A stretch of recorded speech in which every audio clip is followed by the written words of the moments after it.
സ്കൂളിൽ പോകാത്തൊരു പയ്യൻ അവനെ പല സ്ഥലത്തും കാണിച്ചിട്ടുണ്ട്. ഇവനുമായി 2 മണിക്കൂർ സംസാരിക്കാൻ 2 മണിക്കൂർ അവൻ എന്നോട് സംസാരിക്കുകയാണ്. അവൻ പറയുന്നത് അധ്യാപകർക്ക് വിവരമില്ല, നിയമങ്ങൾ അനുശാസിക്കേണ്ടതില്ല, പണമുണ്ടാക്കുകയാണ് വേണ്ടത്, മൂല്യബോധവും അച്ചടക്കവും ഒന്നും ആവശ്യമില്ല. അവൻ തുറന്ന് സംസാരിക്കുകയാണ്. ഞാൻ അവനോട് ചോദിക്കുകയാണ്, എല്ലാം നിങ്ങൾക്ക് ChatGPT നിന്ന് കിട്ടുമെങ്കിൽ നൈസാർ എന്ന ഉപഗ്രഹം ഇന്ന് ഇൻസ്റ്റാൾ ചെയ്തിട്ടേ ഉള്ളൂ, അല്ലെങ്കിൽ ഇപ്പോൾ ഇൻസ്റ്റാൾ ചെയ്തിട്ടേ ഉള്ളൂ.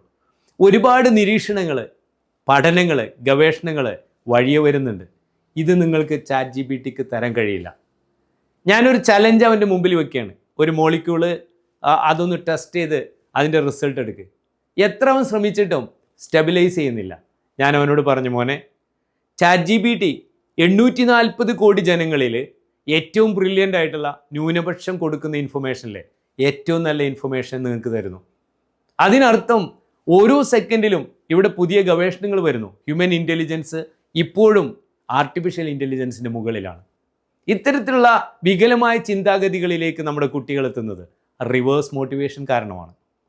ഈ സാഹചര്യങ്ങളിൽ നിന്ന് രക്ഷപ്പെട്ട് ഭാവി തലമുറയെ രക്ഷപ്പെടുത്താൻ എല്ലാ പട്ടണങ്ങളിലും 1 ഡേ പാരൻറ്റിംഗ് സെഷനുമായി ഞാൻ എത്തുന്നു.